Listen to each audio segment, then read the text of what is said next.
I think actually the Koreans are high. I think they're Koreans? like they might be like second or second. third, okay. Yeah. I think it's like Filipinos. You just like Filipinos because you have fond like thoughts when you think of Filipinos. Who do you think of? Who's the Filipinos that you know? Well, Kalila's a Filipino. He's like Filipinos are really good. Filipinos are hot. They are, I mean, good. I went to school with some. They're really great people. Okay. I mean, they got good foods. They name crazy names.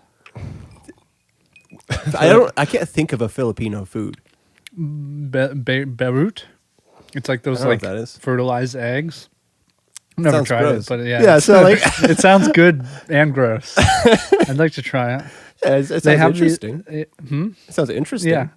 Yeah. Is that the best you could do though? I mean, Yeah. you can't like come up with like No, I don't know. where's the Filipino French fry?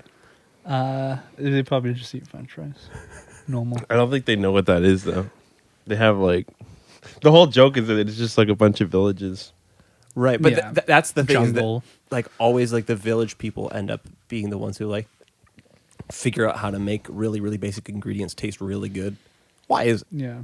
like that's what MSG. whole Anthony Bourdain's thing is about? Is like he's like finding all these like weird. But why is it that poor people figure it out? Like, Because it's like you. is it just necessary? It's just like they don't have anything else to Well, do. I guess everyone does. It's just within more restrictions, it's better. It's like ends up more interesting because it's more restricted, probably. Is it? Like everyone's just trying to make the best food with what they have. If your food already tastes pretty good, you're not gonna do much. But if your food naturally doesn't taste that good, and then you make it taste good, you might even take it further, right? My theory is a little different. I think that it has to do with. I think it has to do with. Sorry, I know that was a no and. Yeah. All right. No, you said a little different, so it's somewhat the It's same. a kind of and. Okay, kind of and yes. Well, I think that's what yes ands are kind of anyways though. Okay. Yeah, yes ands are not. It's not actually a full affirmation. It's just okay. Yeah, but here's something else that's a little different, and you're kind of wrong actually. But I'm going to say it as if you're right. Exactly. But I think that like poor people are more likely to like band together into a stronger community, and that is likely to produce like the group knowledge, the group consciousness is better at coming up with good recipes than one individual. Maybe. You just want to I don't know if that's use your whole you group think that conscious poor thing. people are better at. You don't think there's a class of rich people that are strongly I think the rich united people are more like competitive against each other. against each other? Yeah. Okay. I don't They're know. more. I just don't know if there's evidence either way.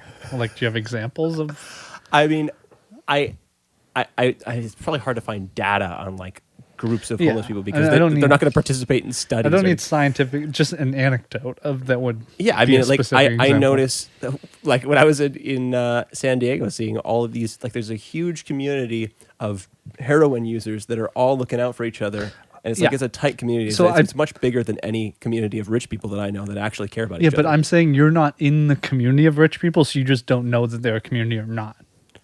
That's the whole Right? thing You is just- they'll have they're their just going to be behind doors. You're just not going to see it, right? They have their- You just see the heroin addict community because they're under the my bridge. understanding of rich people is like mostly through movies telling me about the horrible people that rich people are. well, they're probably horrible, but they're like together.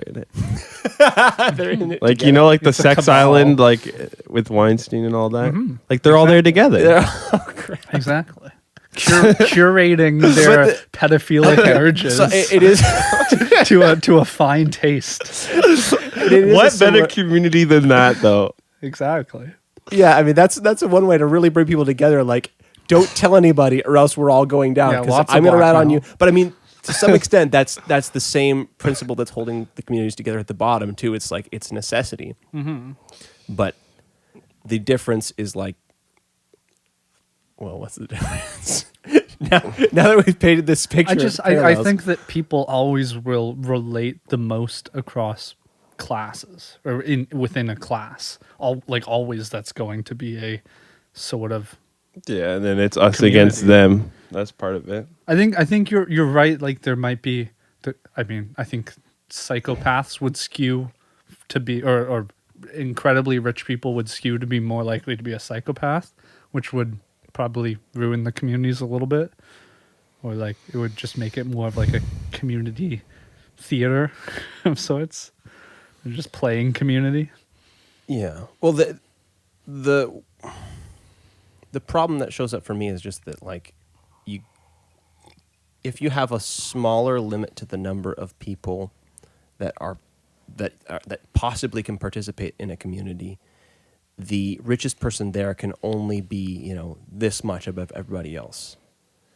And so even if you have somebody who's like really crazy and psychopathic and they're like literally all they care about is doing one thing, they don't sort of outpace everybody by such an unreasonable amount that nobody could ever catch up with them. Nobody could ever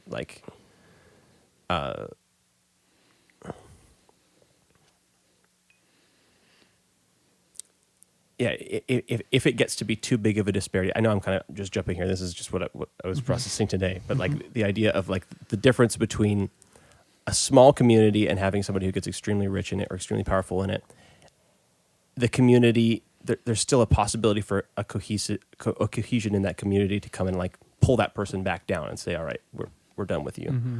Like the distributed power of like all the people else in the community versus the one person at the top.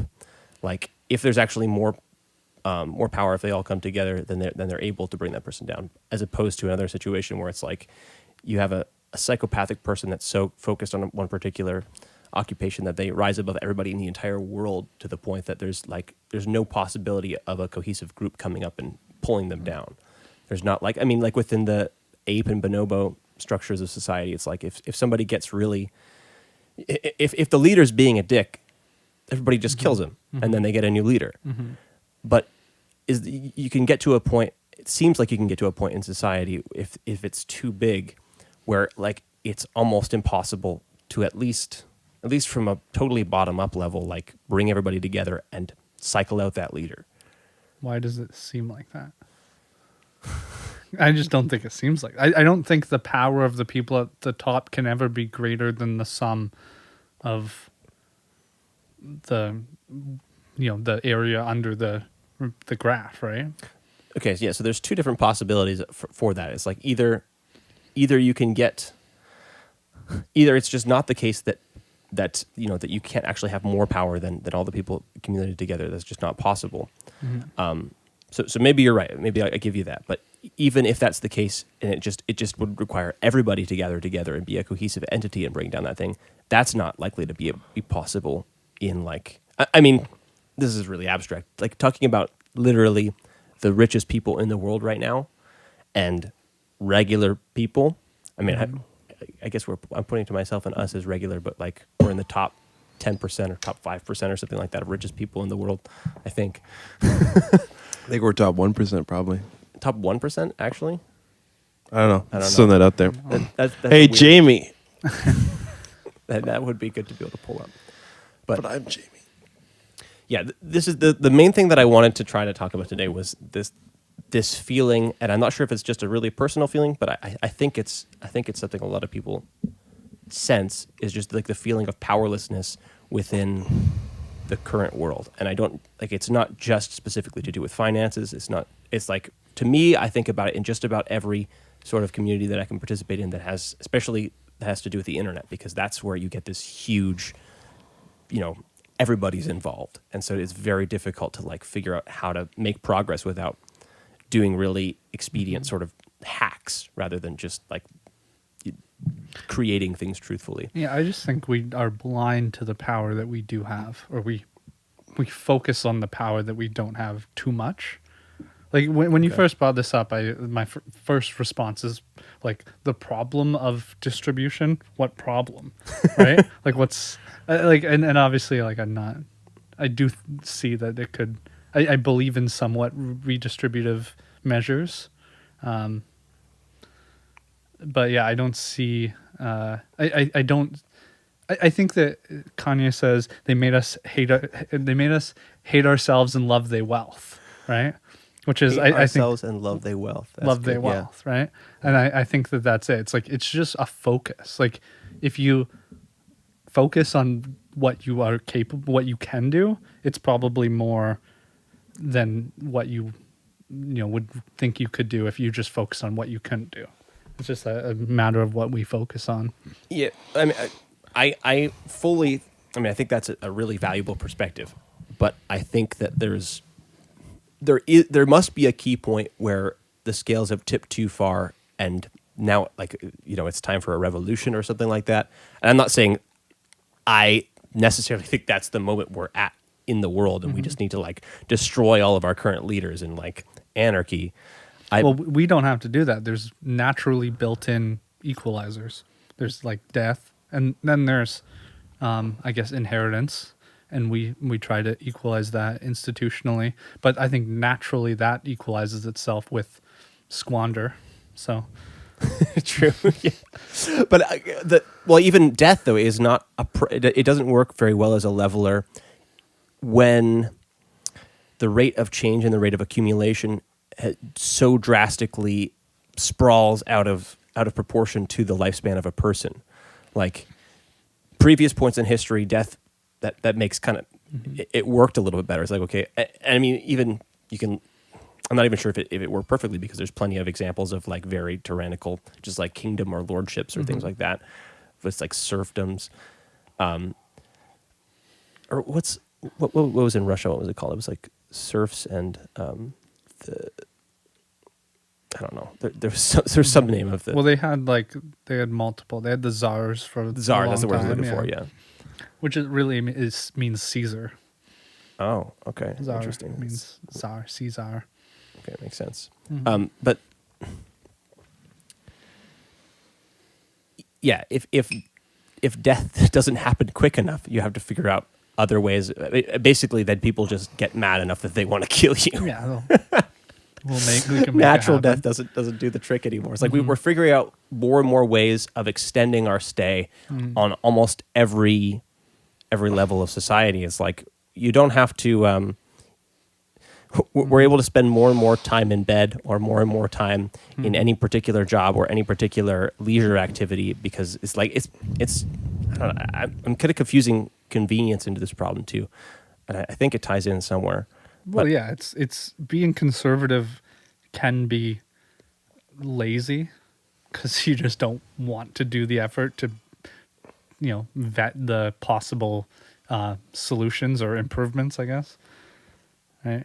Like I think we do have overly conservative institutions, and part of that probably stems from laziness. I probably trace a lot of societal issues back to education and motivation. Back to education. Education that motivates. I think we lack a motivational education, because I think we've had how would you motivate people? So I think we've had, I think with like the humanities, poetry, English, philosophy. That's I think fundamentally something that's supposed to like inspire you to want to break the mold and like reach for something. So higher. what we had was we had a rich, I don't know when, and I'm not a historian to really back this up, but my theory is we had a rich humanities education, and then those people became the foundation of the sciences. But then we looked at the value they brought to society through science, and we only saw the science part, and we didn't see the humanities education that was the motivated source of, them. Right. And so then we're like, oh, if we just invest everything in this science stuff, then we'll have, we'll just be able to continue this growth indefinitely. Yeah. And we tipped the scales too far and neglected what motivates you to. Well, we confused the tool with like the thing using the tool, and you get to the point exactly. like you ask the tool what it wants, and it says nothing.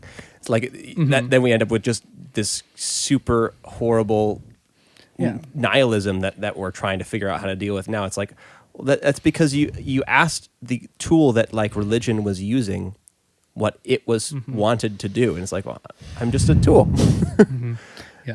Yeah. There was a really good post. I think that I did just conflate religion and humanities, but I think that's a reasonable conflation. No, I think they're.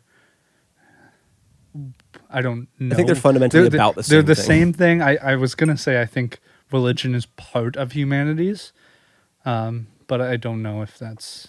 I think I would argue the opposite. Yeah. I think religion is something that should sort of... It's just the structure of like your life. It's like worldview and your practices.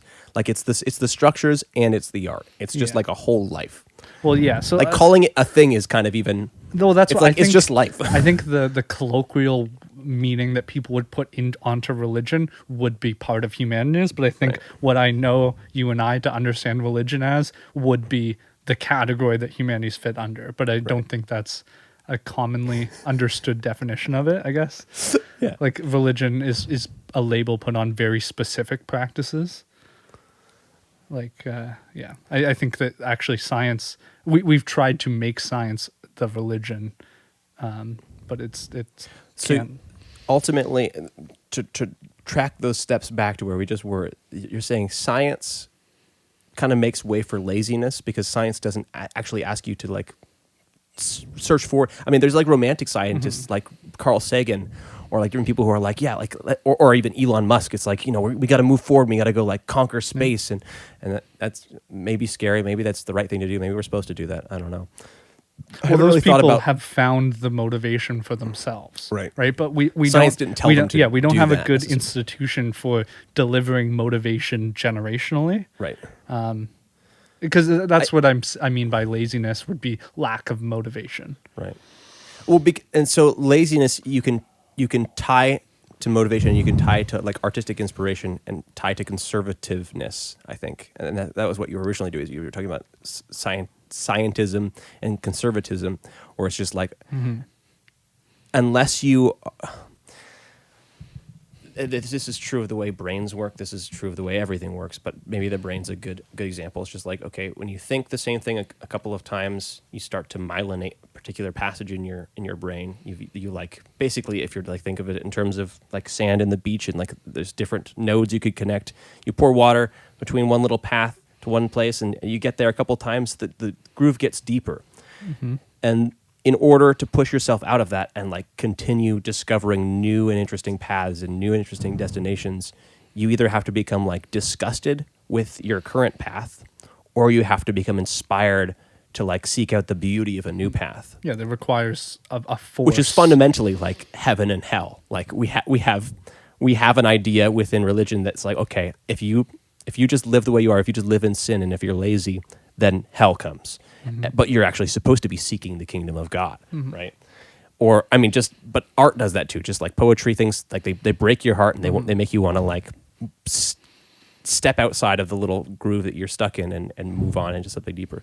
So it's partially just sort of a decline of art, or you want to like literally just say we just decided to overinvest in science, and that's kind of what fucked us. Yeah,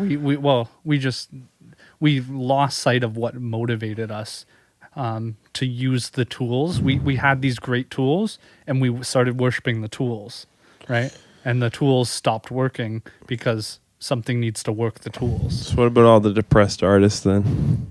What about them, or like why are they depressed? They did the humanities. They got they should have meaning. They should be inspired. Well, I mean, feel as like an the- artist, yeah. I just feel like I think this is the reason I wanted to talk about this is just like I feel like I don't have enough power to like push things out of the rut that they've fallen into, and it's like I feel like there's this huge disconnect between me and the I feel like I don't want to get stuck in like the Marxist way of like phrasing it, but like this class struggle of like, okay, there's us and then there's the people who are like in charge of things. And I don't think, well, I think there must be a part of me that really believes that, but there's another part of me that really doesn't think that that's the best way of viewing it. But Well, no, I think that is the right response as an artist to say we have overly conservative institutions that aren't properly doing the assessment of what should stay and what should go. Well, I guess like we almost don't have anything that's not truly conservative, because that would be the thing that was doing the assessment. So nothing, everything is stuck. And as individuals, as artists specifically, but really all individuals, if you recognize this, your job would be to find the motivation for yourself and then try to motivate other people.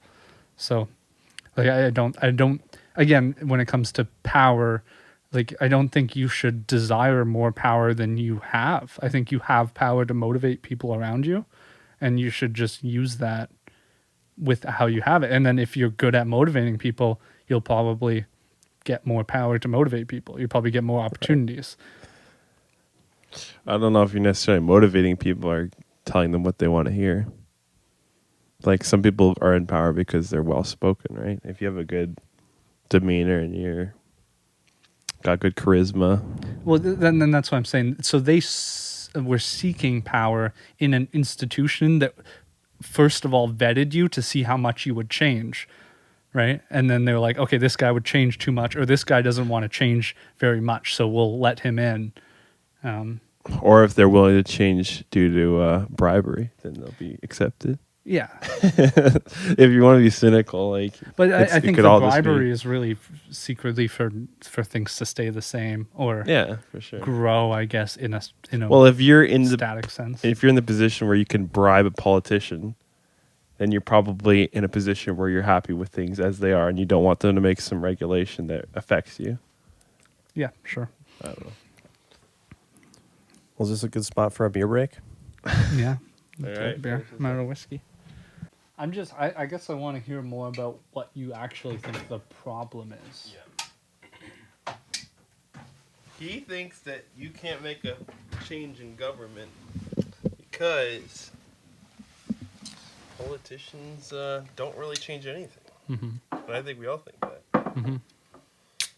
I think you have to wonder why they don't, I guess.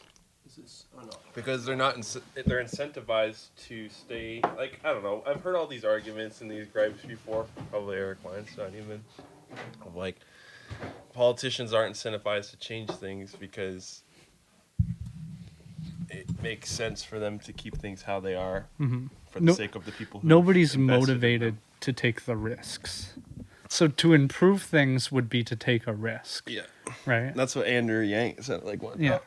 And And- not mention politicians. And whether there's how much risk we should be taking, I think, is up for debate, and that would be the purpose of a functional political system, right? Is to have those discussions. You have a conservative and a liberal position about, this is the argument why we shouldn't change this, and this is the argument why we should, and we need to have those discussions, and if we're But we need a motivated.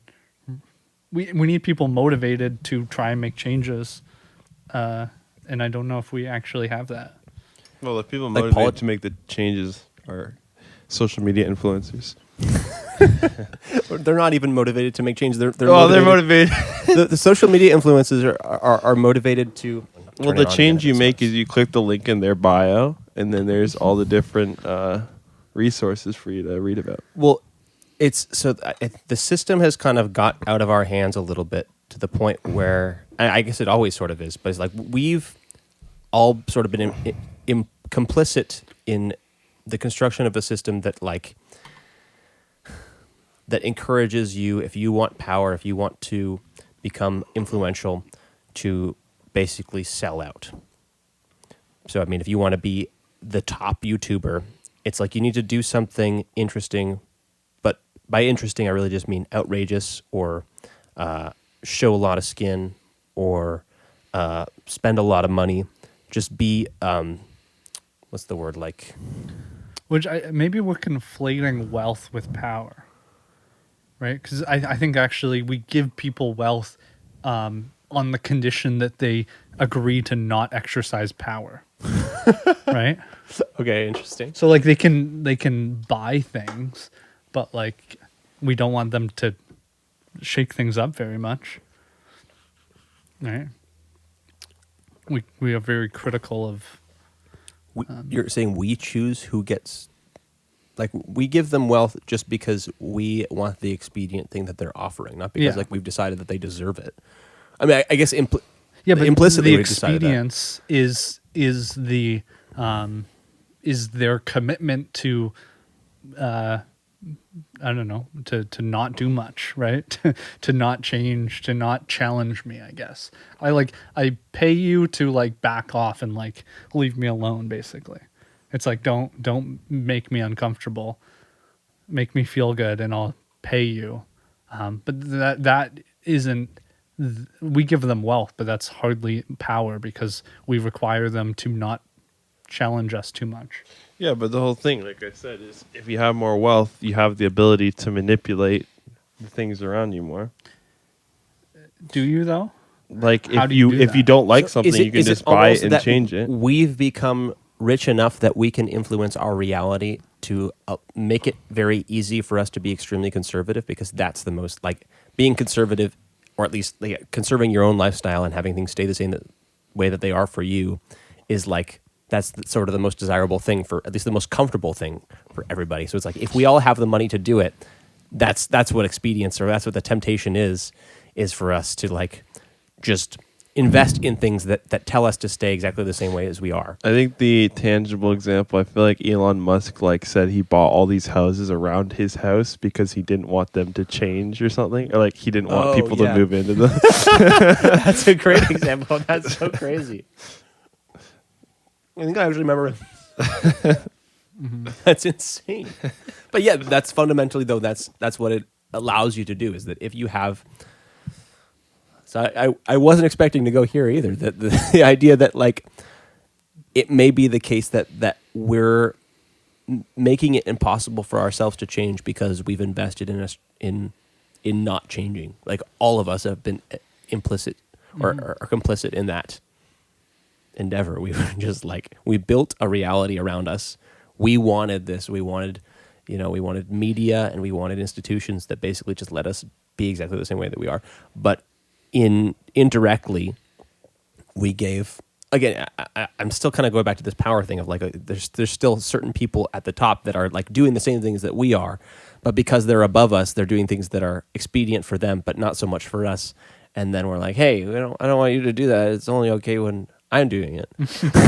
Yeah, like that was, I think, the brilliance of Trump was he was exactly, it was a mirror of America. And America hated him, but that's just like, well, this is what you get. As the man this in is the you. mirror. Yeah. Yeah.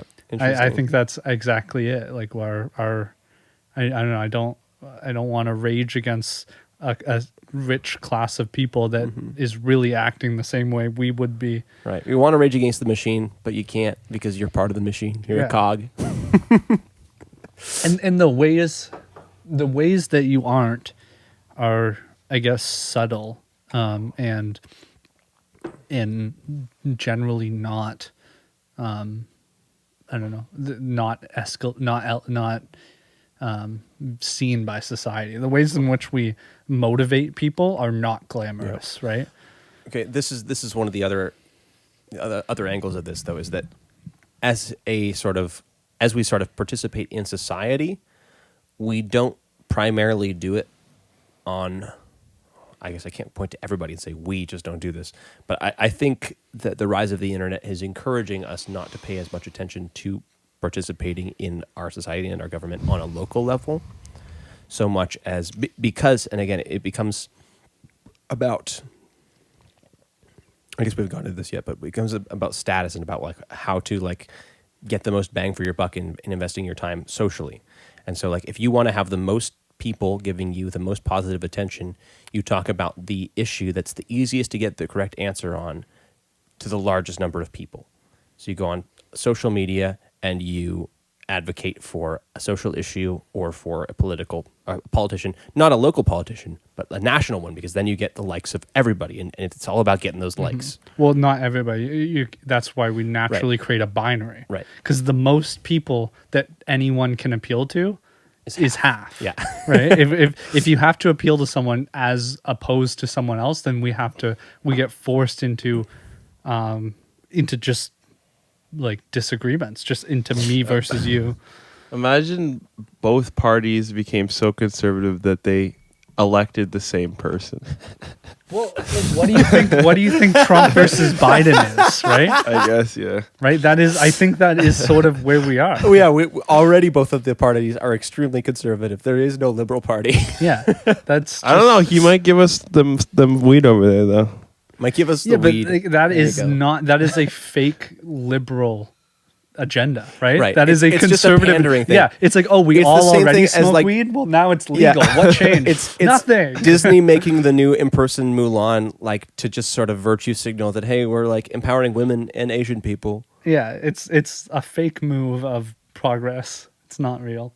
and I wouldn't have a problem with them doing that if it was like a good like they were making an effort to like tell the story well, and that by extension it was empowering to everybody involved and the sorts of people that the story advocates for. But it was literally just it. Like as far as I've heard, anyways. I guess I can't critique that movie that precisely because I haven't actually watched it. I've listened to a really good critic pick it apart though, and I agreed with him. Yeah. Well, but that's just like also just to say on the other examples, like I'm not opposed to the legalization of marijuana, but it's like funny that you would bring that up as the example of, oh, we did this one thing. Yeah. They're doing this one thing. It's like, I think Trump actually was also for that. So it's not in certain ways that are important to me. It's like, it's frustrating to see that like the conservative candidate was in some ways more liberal than the liberal candidate. Yeah. Because there's more I mean, I don't know. That's a pretty backwards thing to say, and would take some time to defend. But I think we can maybe defend it. Yeah, we don't even have to. Don't have to. We all agree. So everyone here agrees. Okay, the reason I wanted to the reason I labeled this on the calendar, discussion of the Pareto problem, which that's not like a coined word already. I'm trying to coin that word as if it's a real phrase. Pareto? The Pareto problem, right? Because it sounds kind of catchy, right? Mm-hmm. The Pareto problem. It's a alliteration. Yeah. But the reason I think is, I mean, like we are familiar with Pareto distribution. It's essentially that like the guy in first place is going to have twice as much power or twice as much stuff as the person in second place, and 3 times as much stuff as the guy in third place, 4 times as much stuff as the guy in fourth place, and so on. Similar, I mean, Vsauce has a video about it too. He calls it like the zip something. But like Pareto discovered it. The guy Zip found it in a whole bunch of different places. Mm-hmm. Apparently, actually, Pareto didn't discover it. It was some Indian mathematicians a long time ago figured it out way earlier than him, but he took credit because he coined it. Mathematically, it's about discovering it. It's not about inventing it, right? About discovering the mathematical distribution of it. But there's like older principles about right, the Matthew principle and stuff like that earlier. Right. I just thought of the example of Mario Kart, mm-hmm. where the guy in first place, like when you're in first but you're close to everyone else, you're at a disadvantage because you get the worst stuff, and everyone's right behind you, could shoot you. But once you get like half a lap ahead of everyone, it's like a significant you get all advantage. Those defensive items, and you can just like hang out. I just can't wait for like the politician to propose the blue shell tax policy. Well, I mean, we already are sort of doing that, and like, I don't even know if that is potentially the right way to fix it. But okay, as far as laying out what I think the problem might be. So obviously Pareto distribution is in nature. It's in every system. Inequality. I mean, the book I was reading today was trying to argue that there are certain human societies that have like been made like a really huge effort, even like tribal hunter-gatherers, tribes, tribal hunter-gatherer. They're hunter-gatherer tribes that are like extremely egalitarian, like sort of by choice. So that's interesting. I would actually be interested to talk about whether or not that's scalable on any level, but it's interesting that some stable traditions have survived with that. But seemingly in almost every social animal group and every country, everything to ever exist, even I mean, if you watch the Vsauce video, it's like it doesn't even have to be conscious things. Just things tend to arrange themselves in Pareto distributions, which is crazy. It's like you have a conversation, and if you were to do the statistics on the words that you use, there's a word that you use most, and it's going to be they're going to distribute like that. It's like the word you use most is used twice as much as the words used second most, and 3 times as much as the word used third most, and you get kind of this little curve. But yeah, it's the Matthew principle, which is the rich get richer and the poor get poorer. And just hearing that is like, obviously that sounds like a sucky way for things to go. And it seems to me that there's something beyond that, where the rich get so rich and so disconnected from the poor that the only solution is like a catastrophic destabilization of the system, where it has to sort of reset and a little bit more. Like I don't think it's insane for, Like, I mean, the way that distribution just laid out, it's like, okay, second place has, I have to think about it, sets of numbers or something like that. Okay, so first place has 10 points, second place has 5, and third place has 3, fourth place has 2, or 2.5, and fifth place has 2. It's like those differentials are not massive, and like it's like comparable to each person who's like one step ahead of you or one step behind you, that you don't feel like you're in a totally different sphere. It's like you can maybe you could make it up. You could get in second place next. Maybe you could get like if you're in fourth place, maybe you could get in third place next race, as long as the game's iterative. It's like that doesn't seem like a crazy distribution as far as even like a competitive analysis. But it's like, okay, if you get to the point where, and okay, gotta introduce one more word, the Gini coefficient, right? Which, do you remember how this works, Evan? Gini coefficient?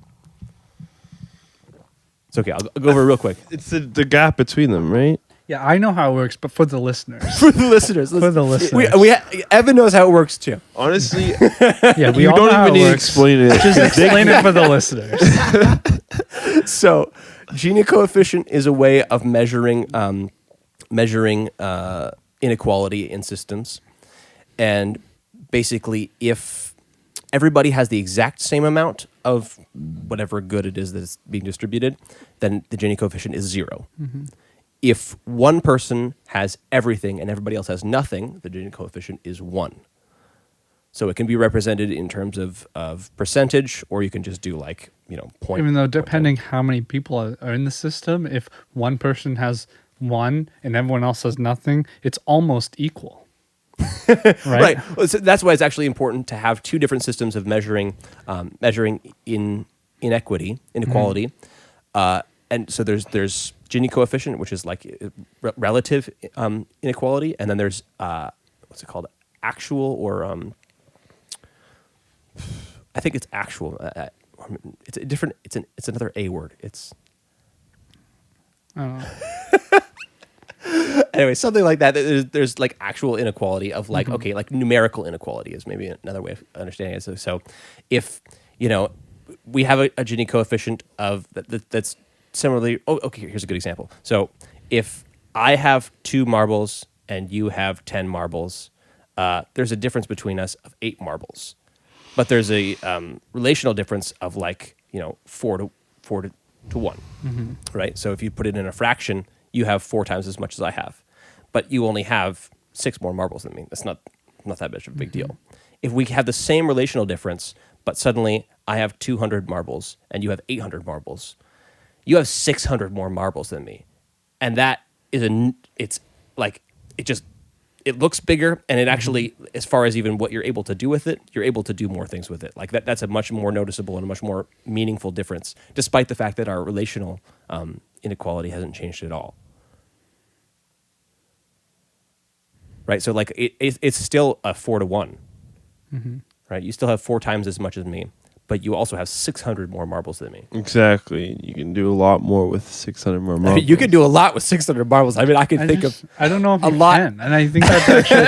I think that maybe you can't do that much with more wealth, like not even money, but wealth than what we think. I think I think wealth represents power.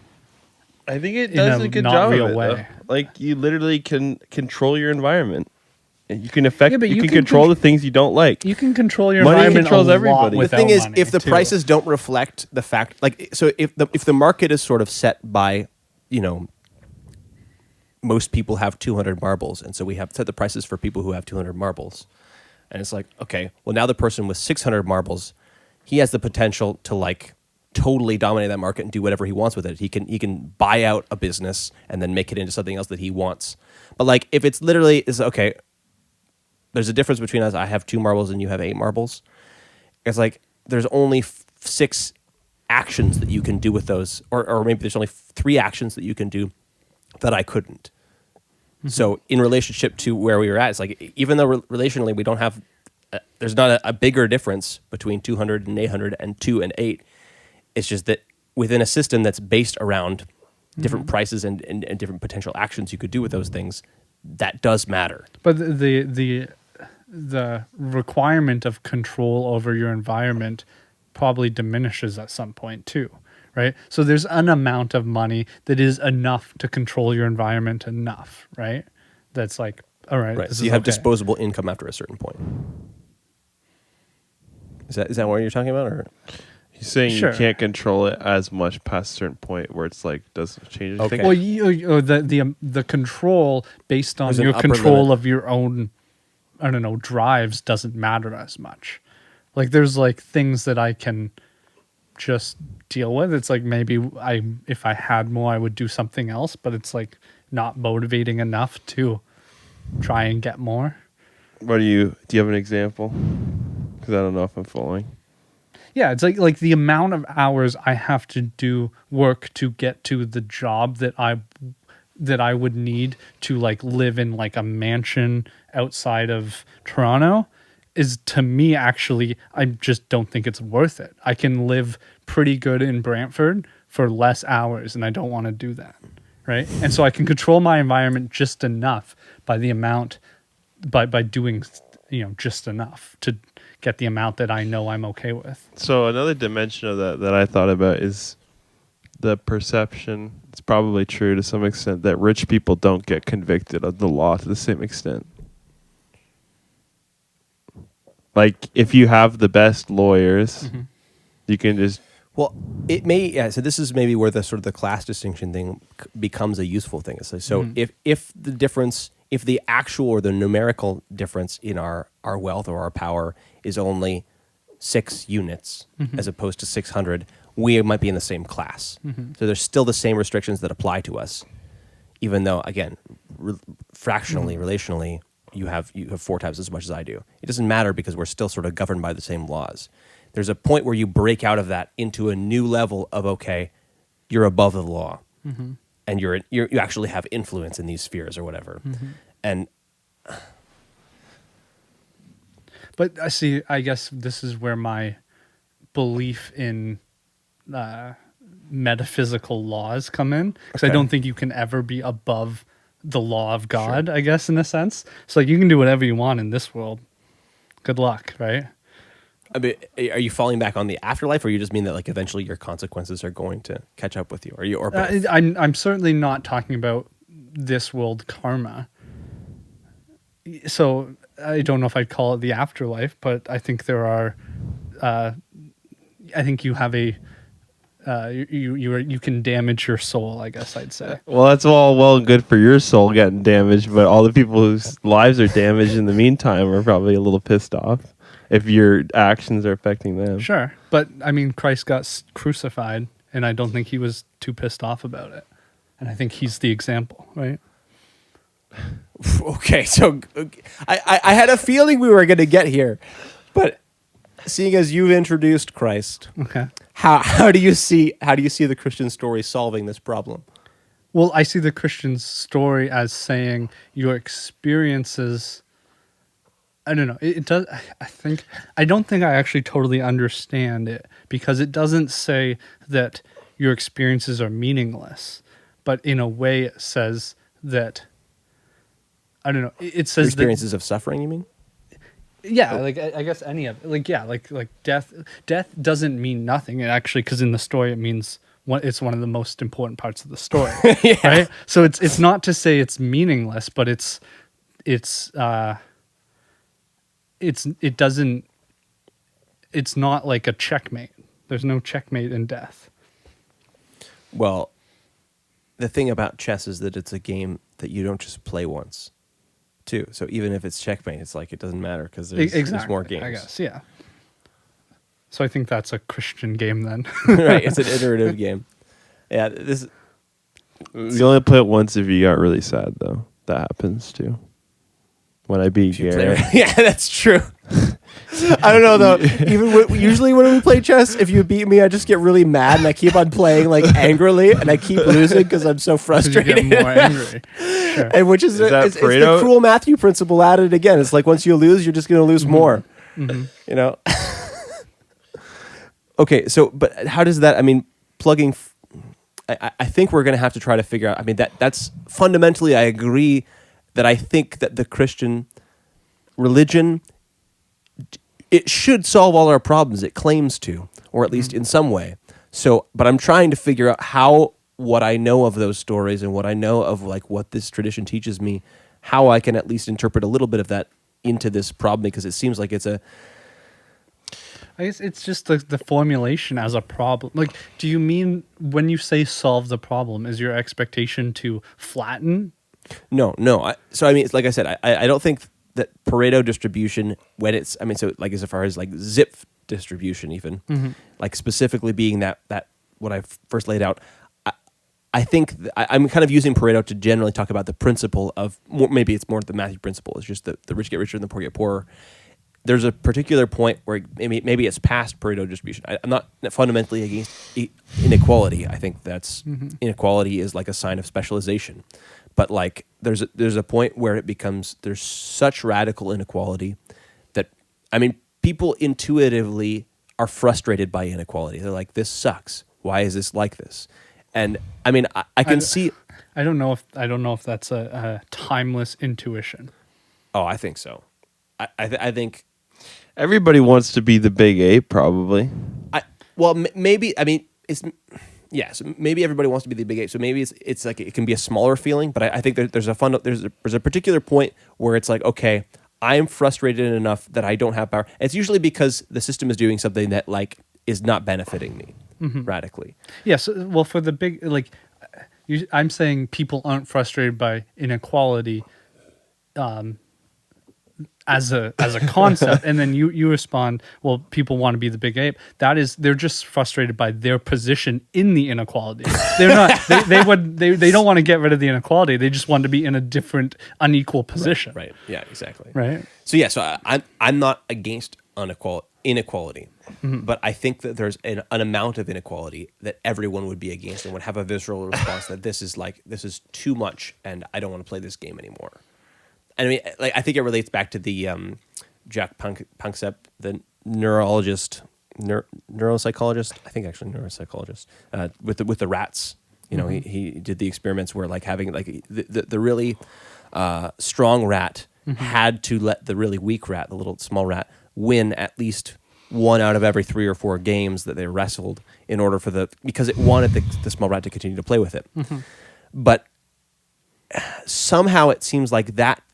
So like that's sort of a natural balancing act that just kind of occurs. It's like, okay, we realize that people aren't going to be willing to play the games unless you let them win a little bit, like have some of the power. But it seems that there's like within our society, within a lot of these. So I mean, the particular places I wanted to point to was like, okay, politically, I feel like I feel sort of powerless within the musical arts scene. I feel kind of frustrated that I like. There's an extent to which it's just like. There's no way of breaking past a certain wall without doing things that I kind of feel like I'm lying to do. Like I don't want to just play cover songs. It feels like wrong to me. I mean, those are 2 points, but it's just like, okay. I made a little list earlier. I guess those are the 2 ones that bother me the most. So like instead of a big rat who's letting you win sometimes, you got a cat just grabbing you and flinging you around. Right, Clearly it's out the of your difference control. between like a people who are like consciously deciding to participate in the same community, and so the guy in first place is letting you win a little some of the time, so that way you keep playing, versus a literal predator prey situation.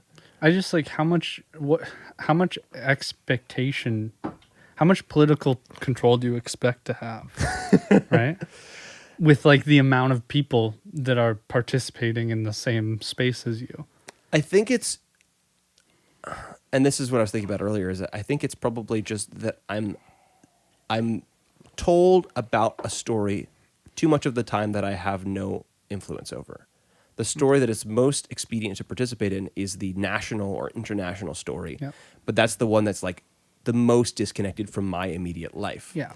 And that's frustrating. It's frustrating to be told a story about something going wrong all the time, and then to consciously realize you can't do fuck all about it. Yeah, and that, to tie back to my first point, I think that is actually fundamentally the problem, is that those things are not as much of a problem as you're focusing on them. So it's like, it's like maybe you should be a little frustrated that you don't have has enough power in a group of millions of people, but then you should quickly get over that and do something else, right? But how does this, like, it's like, I think it's possible to have a good friend tell you to do that, like you're telling me right now. And I think when I'm listening to my better senses, I tell myself that too. But all of the other voices that we surround ourselves with don't do that. And every time that we spend time, even just like we're trying to strike up a conversation with a friend we haven't talked to in a little while, or even just on a weekly basis, it's like the stories that crowd our conversations still tend to be these I would call them sort of parasitic stories that just make their way in and don't contribute any inspiration to your like immediate. Like you have to do a lot of translation to like break that story down into what you can actually do about it because it's so far away from your influence. And yeah, so there's a few people, we call them politicians, that focus on doing that work, right? So like I guess I wouldn't say to say like, yeah, so stop thinking about that. There's some people that need to actually think mostly about that, and that's why we have those people. Yeah, I think maybe it's a problem that we have so many shallow relationships that we quickly rely on these. I think it makes us vulnerable to these parasitic stories. Do you think it's almost sort of like it's not actually the case that things are so unequal that like we have no influence over the things that are most meaningful to us? We've just been lied to about what's most meaningful to us. Yeah, they made us hate ourselves and love their wealth. Yeah, I do think that's exactly what I think. Yes. Comes full circle. Kanye is the prophet. That's what I think. Yeah, I learned it from Kanye. Yeezy taught me.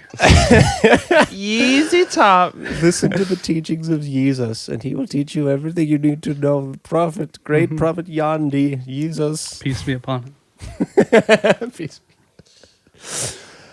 Good. Okay. Well, I mean, I think I agree with that, but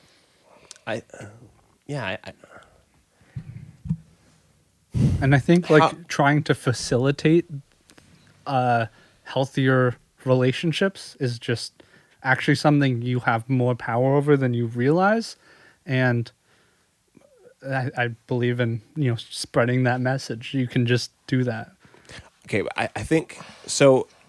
I think that actually feels like a pretty, that sits pretty well for me for the solution of like getting caught up in the national political scale story.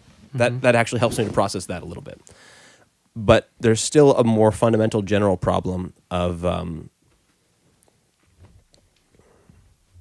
like I said, it's like we sort of built the system. We were implicit in building these structures that encourage us to stay the way that we are. How do we prevent getting there? Like, how do we stop these sorts of situations from happening? Because it seems like, historically, the pattern I see is that things build themselves up until they get to a critical point where they become like, and I think the best way of describing it is that they're too conservative or too prideful or too self-obsessed. They have too big of an ego. So that's 4 different ways of describing it. But that they shut down. They either somebody...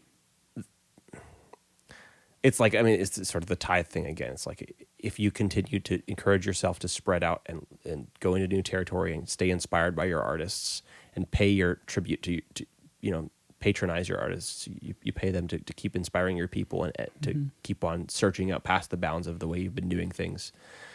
That's good. It's just that like that's not the primary incentive of a structure. A structure is to sort of maintain itself. But to go back to the Christian stories, like Christ says, I am the way, the truth, and the life. No man comes to the Father except by me. So there's no way to get to heaven other than to act out the way that Christ lives. That's what he tells us. And so there's no way to, reach the kingdom of God and continue to grow, continue to mature, continue to flourish other than entering into death. That's the model of Christ, is to willingly choose to die.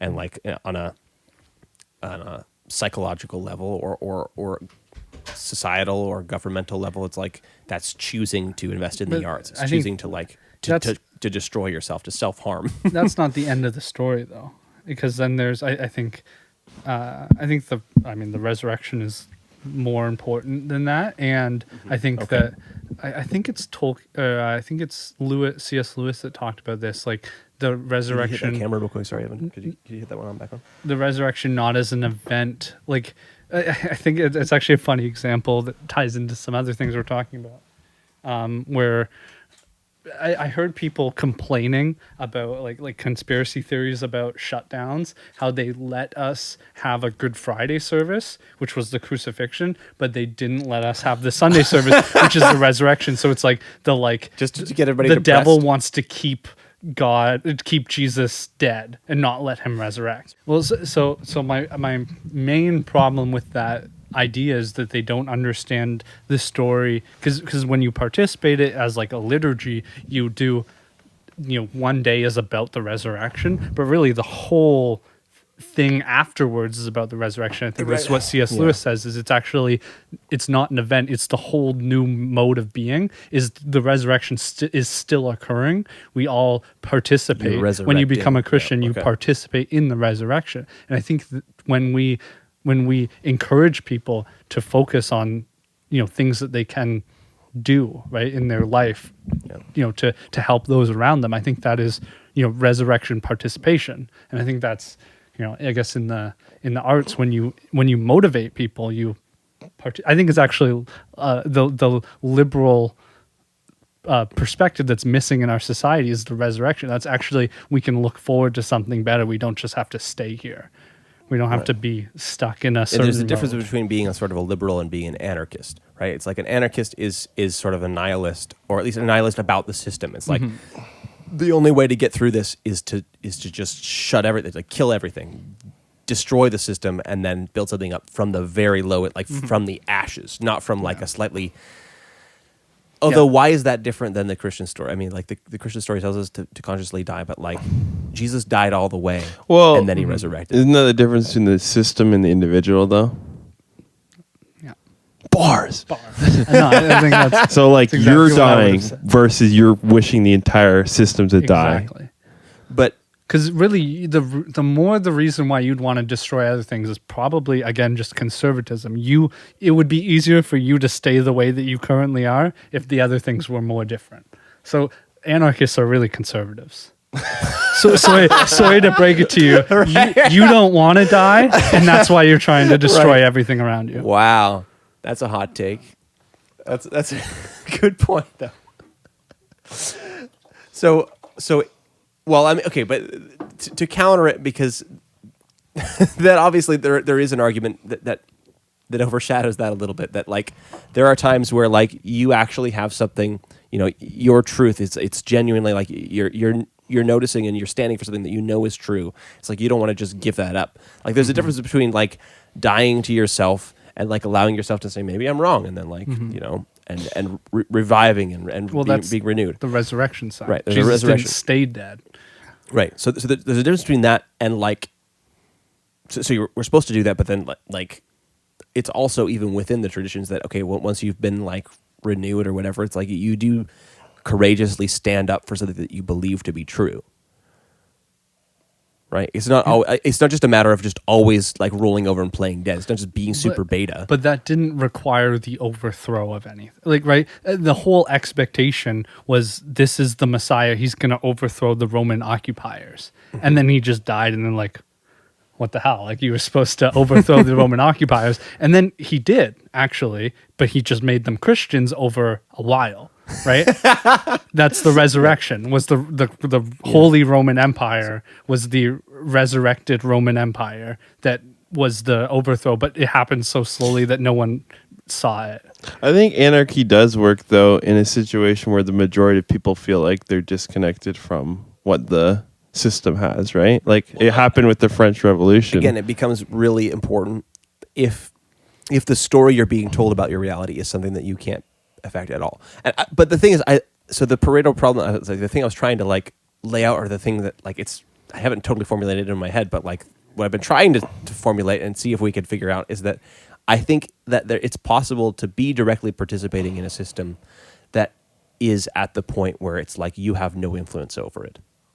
No. You just don't think that it's fundamentally that's not true. It's not possible.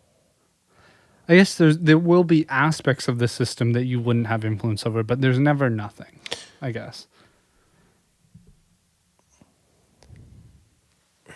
So, Yeah. I mean, just to sort of do Because it anything you mathematically. interact with, you have some influence over. Yeah. Currently our financial situation in the world is that like the top like 12 millionaires or top 12 like wealthy people have more wealth like hundreds of times over than all of the rest of the world combined. Mm-hmm. But you're just saying that like okay,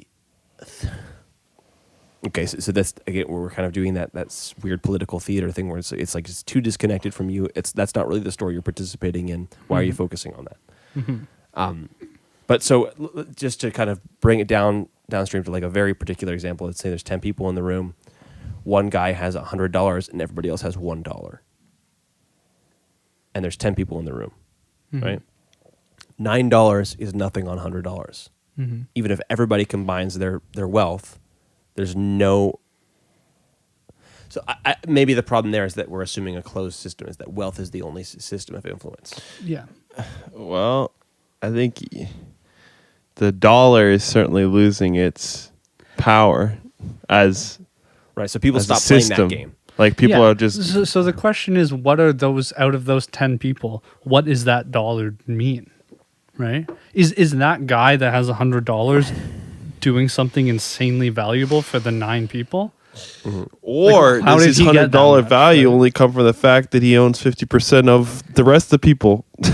Like So- the funny thing is that the most of these trillionaires don't even have necessarily all of their wealth. It's just attached to the fact that their It's company's assets. successful. Yeah. It's not cash. Yeah. Which is I think an important aspect of Distinction. capitalism, that it's literally like it's not kings hoarding jewels. It's like capital, right? It's not kind of not idle wealth. It's Right. It's generally It's all tied up into something. yeah. It's generally a business or something. So it's not as simple as that. But we simplify it in that way, at least to try to Just get a general... so that we can talk about it in a way that makes us that makes it seem... that's shallow and that's makes the us thing, feel it's like fired up about something. I've had the conversation before. It's like, okay, but like, why is Elon Musk and Jeff Bezos so rich? And like, think about all this money they have. It's like they don't really necessarily have all that money. They do have a lot of money, but another aspect of the fact is that they just actually own just their go company. on Fortnite and buy all of the skins. Yeah. That No. money is stuck. Nobody can do that. Nobody can do that. Sorry, I just have Fortnite on my mic because I have the stupid song I haven't shown media. I realize though, you're the only one in the family who appreciated it. Because I tried to turn it on tonight, Oh wow, yeah. and Elise Are you was aware like, of "I hate that song." There's this child who is like plagiarizing different rap artists and genuinely talented people and changing the lyrics to like having to do with video games and stuff. Victory Royale, yeah, Fortnite, we about to get down. It's the version of American Boy with Kanye West. Yeah. So anyway, I've heard actually a couple different songs. One of my students came in and was telling me about like he's like, oh, I want to play this song on the drums. I was like, this is a song? This is just like this kid's like it's not. It's like a very well produced track, but then I realized it's because he's stealing other people's tracks. Was it about Fortnite or something?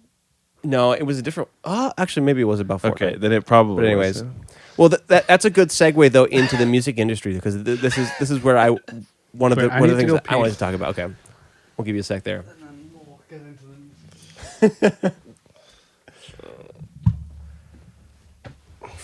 We'll have to do a couple edits on this one. Yeah, or you just like talk about Fortnite skins for a little while too. What's your favorite skin? I don't even know what's in there. I don't think I've actually played a full. I downloaded Fortnite on my Switch and played half of one round, and I was like, "This is dumb." I'm not I doing this. legitimately though have fond memories at this point because at one point it really was a That was nice the old experience. Fortnite. For I me. miss the old Fortnite.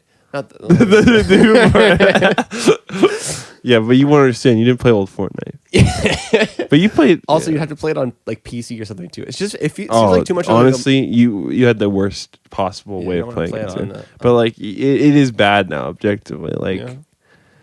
What got worse about it? That's what I was trying to figure out. It just appealed to the younger generation more and more, I think, and then they lost all the people who are over 10. Like, you know how there's over like 10. Wow, that's such a low barrier. I'm 12 now. I play Call of Duty. That many 9-year-olds that like are allowed? No, so they lose their fan base. Yeah, Okay. like they don't have So as many that's why people it's dying. playing it now. Yeah. I think it's got to be like 13 is like their target audience. Or something. I don't know. 13-year-olds are like more mature now, or like they're into mature content now. Oh yeah, true. Yeah. I play Call of Duty, man. I watch R-rated movies. Yeah. I watch edgy humor. Watch porn. I'm 13. I'm 13. It's whatever. It's cool. Whatever. Well, honestly, though, I think the age for like exposure to, and this is the strange thing, is that you would think that like hormonally,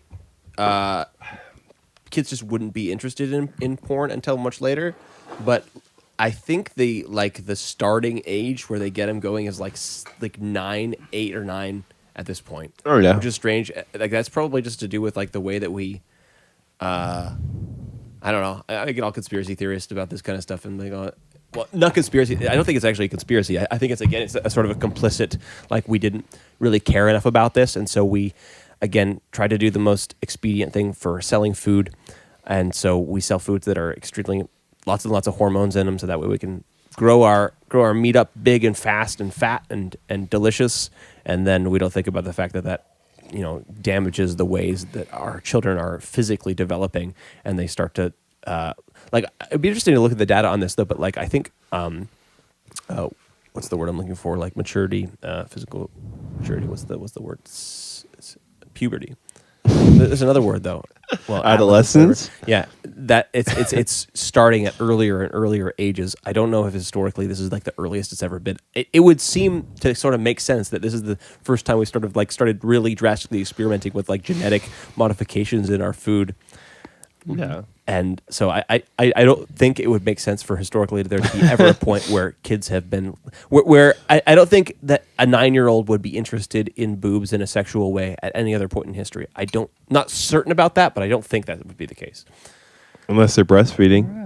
I mean, as I'm saying, I said in a sexual way. I mean, if you're Freudian, then maybe you think it's still a sexual way. Yeah. That's exactly what I was going to say.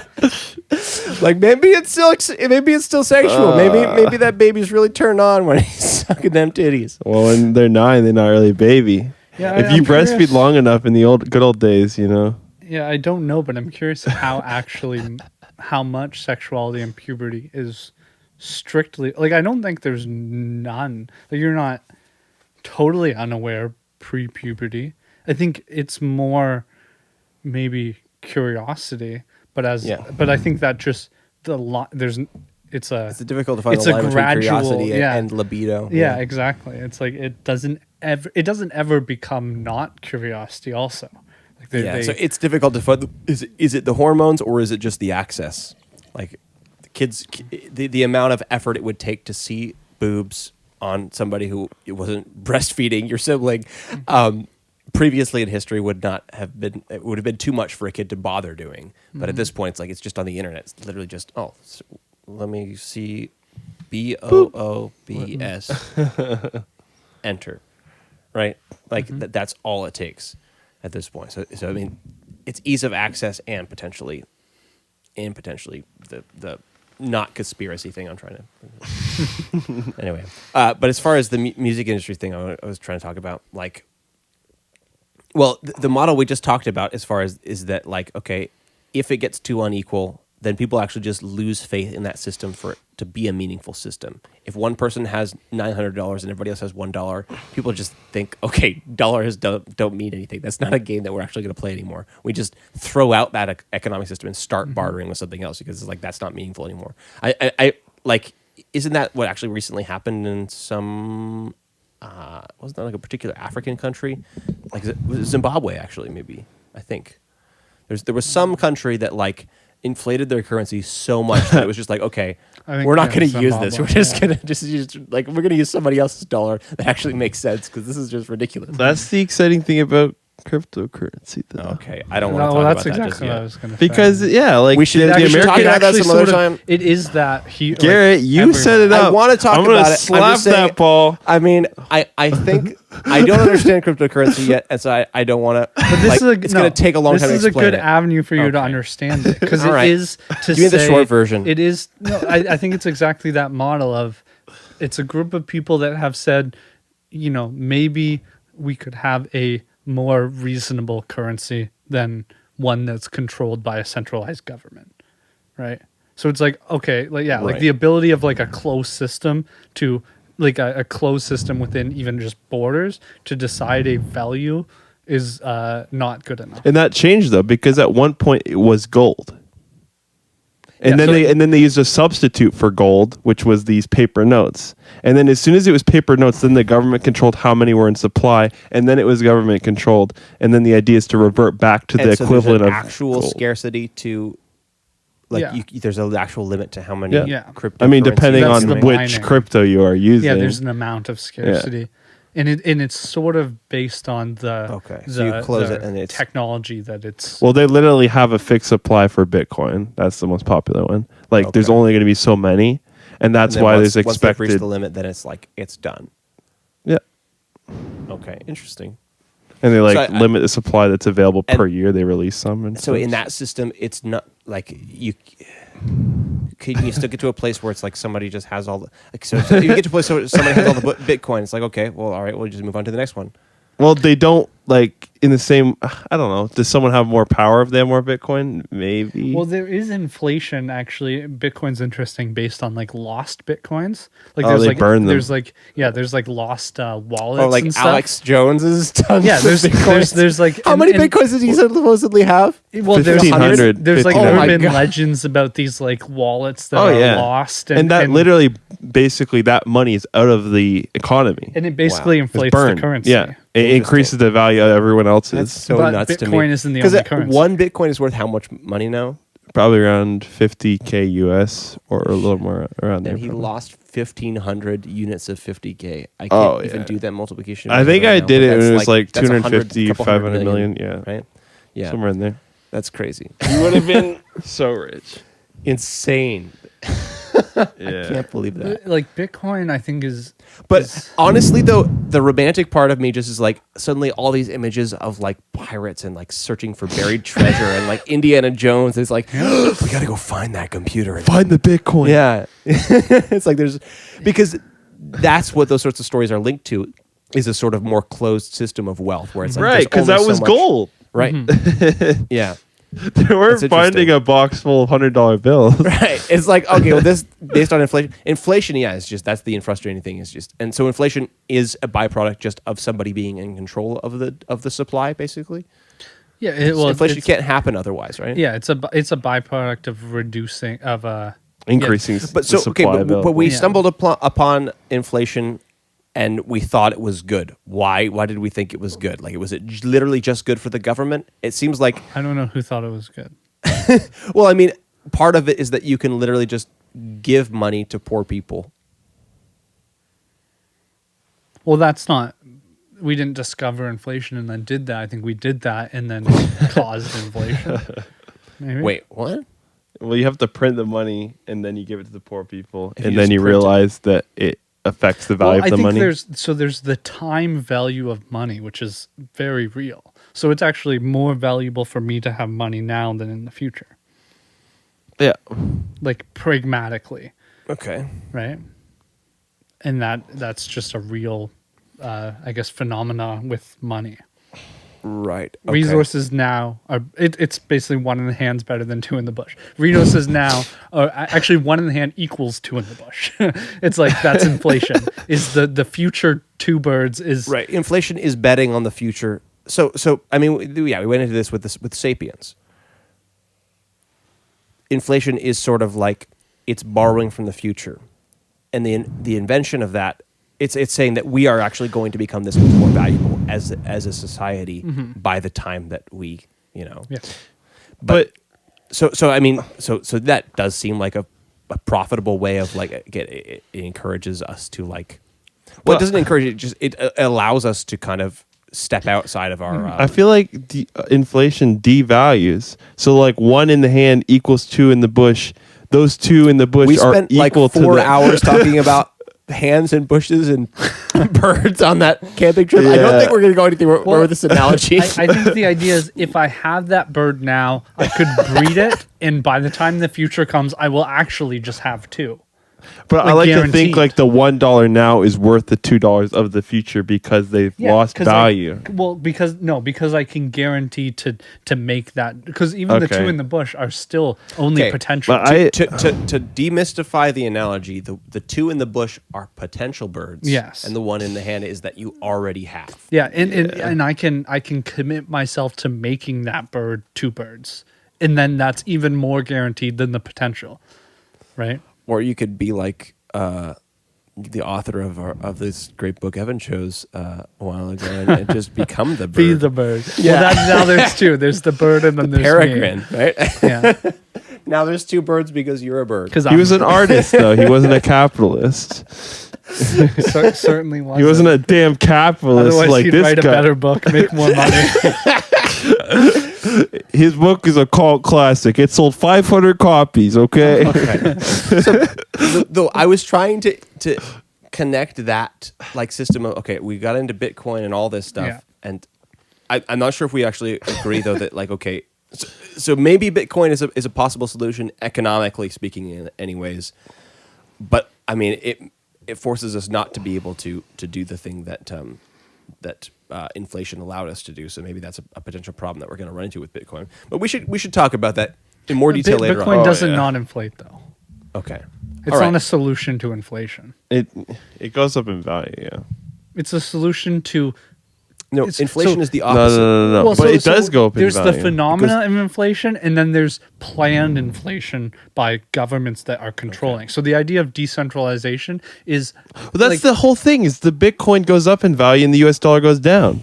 well, yeah. So like our government might love want it. to. Our government could reduce the value of the Canadian dollar to push exports. And that screws me over because I'm getting paid in the Canadian dollar. So my company can export at a better rate, at more profit, but I actually then can import. Like I have less power to buy international goods. So I am tied to whatever decisions the Canadian government makes about the value of my dollar, based on whatever their motivations are. Radical inequality existed long before inflation based on government printing out money. That's the point. Is to drive home here. Like this is an interesting tangent, but the fact is that systems get to the point where they're so unequal that people cannot participate in them, despite whether or not the government is inflating their currency, because that's a pretty recent phenomenon. Yeah, it's very disconnected from the idea of Pareto, because it's basically based on international, like So it's a global. When you get to that point, complicated- that's the question I'm asking. So when you get to that point where your system has gotten so unequal and the influencers at the top Well, so so there would be a point where I would demand that my employer pays me in not Canadian dollars. Well, what's that point? I would just say like this is, or you would go worthless. find a business that was paying. Yeah, I would. Yeah. There would be a demand So from the people- labor force to not be paid in that currency. So the critical point is that eventually, if a system gets too much like that, people just like the rat in the Panksup neurology experiment is like Yeah. you just don't play that game. They'll play with anymore. the You better go- rat. Yeah. You go find another rat. But like it feels like it's difficult. So I mean, when it comes to a country, it's like you can't just go to like another not country or start your own country. All the countries are taken. There's a Well, that's there's a what limit there. Bitcoin is. It's a not country controlled currency. Okay, so as far as currency, anyways. Yeah. But like, okay, so I wanted to go to the music industry, and that's okay. There's this annoying barrier to entry where it's like, I live in a world that's being given sugary pop tunes that tickle their fancy and don't.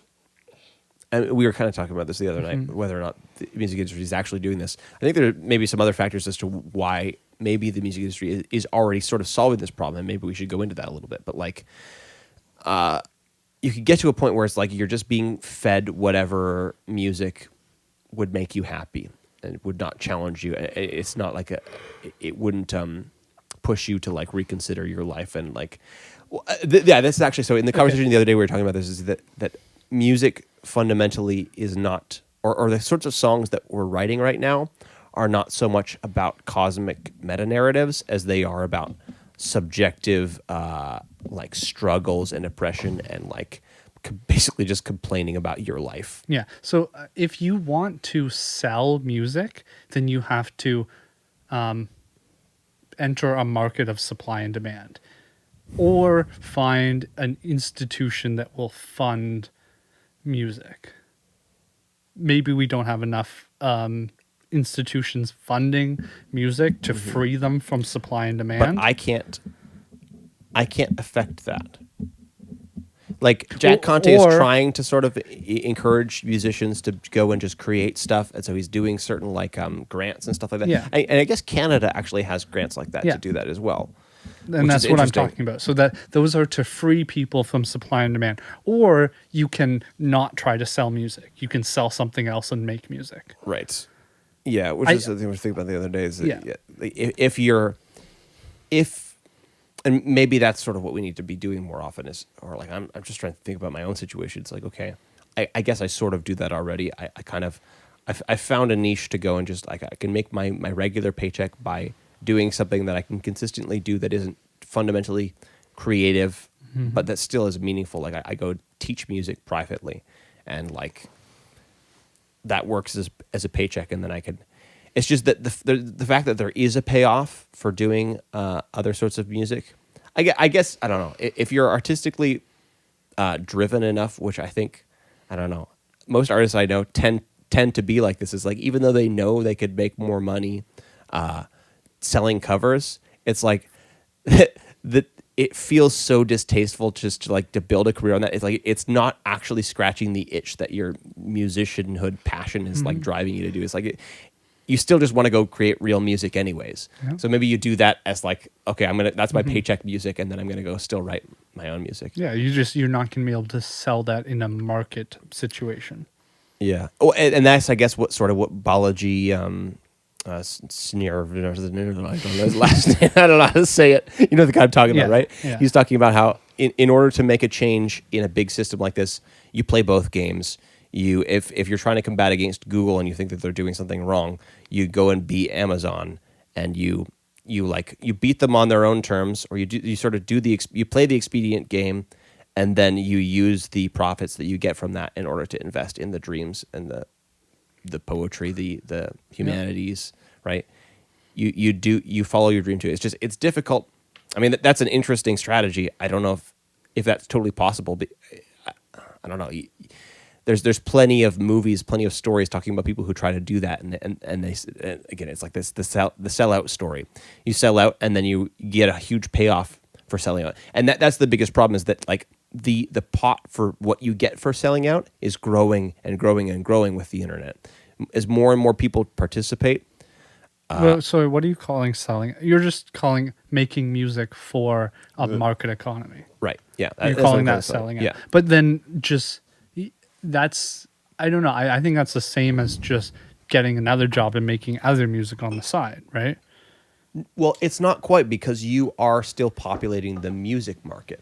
It's not like you haven't severed those off as two different things. Yeah, but I don't think that's a zero sum. I don't think people have an appetite for general music and they're just filling up on cheap music and then not diving into I don't know, meaningful music.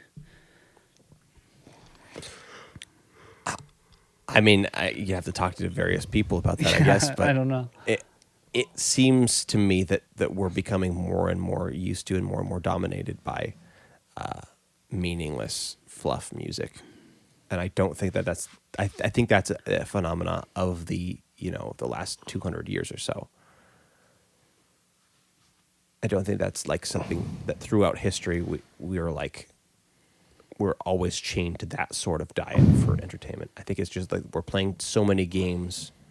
We need we're we're looking for opportunities to simplify our lives, and so the things that should be challenging us, we replace those with sort of propaganda or pornography. Turns out when Mozart made his album, it was really basic at the time, though. Fun fact. It was just like a hype. When he made his album, when he put out that CD, When he dropped When he that, dropped people that were on like, Tidal. dude, so basic. Like, this is just classic pop music. I don't know, though. It's Yeah, possible. I don't No, know. it's I not. don't. I It's don't not know. possible. I I like don't to know if think I so. agree. I think that. I There- think that people that have the people that have a low appetite for music find something that's meaningful to them and fill up on that. People that have a big appetite for music can listen to casual radio, or then have like they then like I find I listen to music all the time, and I like a lot of pop music and a lot of not pop music. But I'm just generally like while I'm working just listening, so I can consume a lot more. So I have like room for, I guess, some junk pleasure. But I'm not even sure that I agree with that classification of like fluff. Like I don't know. I don't know if I agree that that's less valuable. It's just, it's not, I don't know. If it's not what you want, it's what the market's demanding, then that's your problem. I don't know. yeah, maybe that's what it is. I don't know. I like, as far as like looking at the well, no, I mean, there's key artists I can look at that have like sort of made it and are still being creative. Like obviously brought up Kanye a couple times. I think that guy, he's kind of nuts, and that's what I love about it. Is like he's so about the art that it's like he can't even keep it together enough to be a business person. He's just off the walls nuts. I don't know. He's a billionaire. Yeah, but That's then a he pretty was big also in, business like so person. much debt or whatever too. Like he's gone Yeah, up and down. he's. Right? He's definitely That's experienced the whole spectrum there. So I mean, I appreciate that there's people like that, but I mean, if I look at like, I mean, even you've been watching Rick Beato trying to review the current like the actual charts.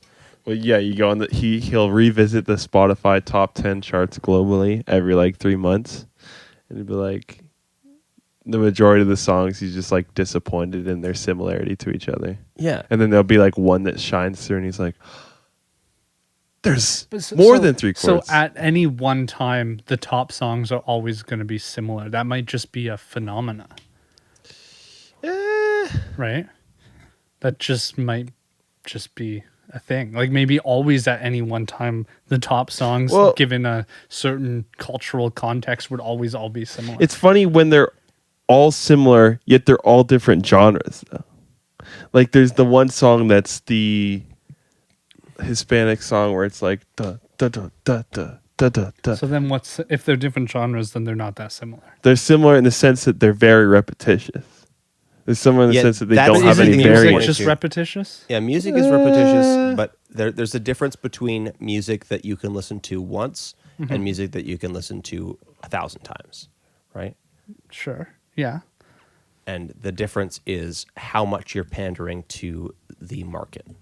Well, I think that in a market where you can release lots of music, the individual release doesn't have to be listenable multiple times. But if the person releases a song every day, then you can take all their songs from the last year and say that's one continuous release, and maybe that actually stands repetition. It's like if I listen to one track off an album, that might not be that good, but the album itself might be able to uphold repetition. It's like I think we've come into shorter release cycles that actually Again, allows which is this market demand thing for well, like, but it allows short attention feedback in a sense. So there's also benefit to that. So you get to release something, see how it does, and tweak it. And then if you believe that the demands has some sort of value, then that's something you might want to know. I mean, the fact that I don't know what are on the charts is kind of a testament to, because I was wondering, okay, if this happens to music, do we just stop playing the game? And I think we sort of do, or at least Who? I have. I stopped playing that game anyways. I noticed that the pop charts are not meaningful to me because I don't care about that. almost Except at for all. two of them right But now. that's again like even to ties back to our previous conversation. If you're, I think that's the right solution, because if you're getting always upset about politics and that's not something you're actually going to get into and try and influence, then just get over it. Yeah. Right? Yeah. So it's like if you're upset about what's in the charts but actually don't care about it, then get over it. Or if you care about it, then like that might be something interesting to you. And you might the wanna fact try that and- you care about it, it's like you these things kind of naturally work themselves out. Is that you, if you care about it enough, then you probably will work hard to make your way into it and then Exactly. be influential in it. But That's the fun thing, is trying to carry the obligation to make it catchy and people will listen to it while also bringing something that you care about to the table. And like, you can't be too experimental or people won't listen to it because it's not right, palatable. So you have to find that line. Yeah. I feel like though we're still getting to this point. Like you said, how is that even a problem? And I feel like there's a sense of general social pressure here, or like there's a sense of like people are frustrated. I mean, you and I are frustrated at the government. Often we talk about it. Is that just us falling prey to this problem we've already laid out? I mean, it's lethargic. Well, some of it is, it's like, Cathartic or yeah, lethargic? lethargic What's is the- being like tired, I think. cathartic. It's So- cathartic. it seems like we're at a point where the biggest problems we have are Some related. One of those It's words. retarded. Yeah. The biggest problems that we have are more on a federal level right now. Like, I feel like this is probably a unique situation that isn't a general representation, at least for me. Like, generally speaking, it's like, I don't really care as much about government in general because it doesn't affect me that much.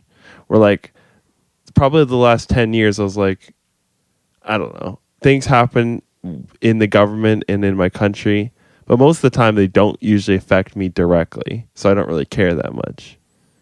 And like, you can care and you can get up all caught in like the Twitter, but like at the end of the day, it's like, Well, I mean, live my life and it's not prime really going to example affect is me. like the past year. It's That's like, what I'm okay, saying. Like, this is a the specific government time. Has at this point done something that directly affects me and my life and my relationships and my ability to participate in society. And like, I mean, I guess you sort of see that as like, if they kind of go too far with the stipulations as for like how you're allowed to live life, people just say, I'm not really going to participate in your laws. And even police do that. It's like, we're not going to This enforce is those laws. illegal, right? Right. I don't care. It does. It actually does. They've said something that they think affects me, but it doesn't. Right. Like, yeah, Right? there's a point where people, it's like, that's so disconnected from me. And Yeah, so just it's like, doesn't I affect don't me. actually care about that. This was I'm not gonna released play that pre-COVID, game. by the way. We're recording this at some other time other than right now. Right now. Exactly. It's precisely what we're doing. Yeah. So, and maybe that is. So it's I mean, for it to be a problem that's existed since before humans had even discovered language, you know, since literally animals struggle with the same problem, it has to be sort of a self-correcting problem. But I don't want to brush it off as a problem that just, it'll just solve itself. I feel like that's the sort of the hyper-conservative position as well. It's like, I think there's nasty explosions of leveling, and there's potentially, okay, I notice we're headed in this direction. How do we prevent us getting there to the point where, okay, yeah, Well- if you get to a system where one person's so in charge that nobody else has any influence, then people stop being willing to participate in that system. Yeah. So How do you prevent getting to that point? I'm not motivated to be a politician, but I certainly will vote, and I will vote for people who are in favor of redistributive policies in times when I think we need them. Right. Which, you know, right now. So you think redistribution is the key to solve? It's just Well, yeah, like I think as opposed to earlier, you brought up like tearing down the yeah. structured. Which I mean is fundamentally the solution we just talked about is just like stopping playing the game. That's Yeah, anarchy. I would rather like I'm not I don't, and that's I guess my voting point is like I'm not into politics that I would do nothing, but I'm not going to pursue extra sway. I will just do the sway that is most convenient to me, which is voting. And I would vote in a way where I would, you know, I'm motivated enough to try and be educated about the policies that I would like. And if they help with this problem, I would vote in favor of them. I think that, I've thoughts about this. Like, I think that we have technology to enable more iterative voting on things. I don't think we vote frequently, considering how much we could vote on, rather than just voting for leaders, voting more frequently on policies and stuff. I think we could. Well, I'd hope you sort for of would be doing that if we participated more in like local government. Yeah, I wrote a letter to my local rep once when I was a kid. When you were a kid, yeah, it's like that's the frustrating thing. It's like why haven't I done that recently? Yeah. Am I mad at myself for not doing that? Well, and this I is mean, when you're talking about power. You have the power to do that. right. It's true, and like the more local it is, the more important it is to whoever that leader is. It's like oh, these are my people. Yeah. It's like there's always a sense of these are my people, but if it's like if you're dealing with 10 people and one of them talks to you, that matters. If you're dealing with 100 people, it still matters. Even 10,000 people still matters. When it's like the entire population of Canada, it's like I got so many people to deal with. I don't care about one particular. And I'm not going to read all those. You have power to, even within your local representation, make your voice matter. So if you're involved in a local charity and kind of like send a letter and like header, like, I'm part of this chairman charity. of, I think that's something, again, within your power to increase your influence.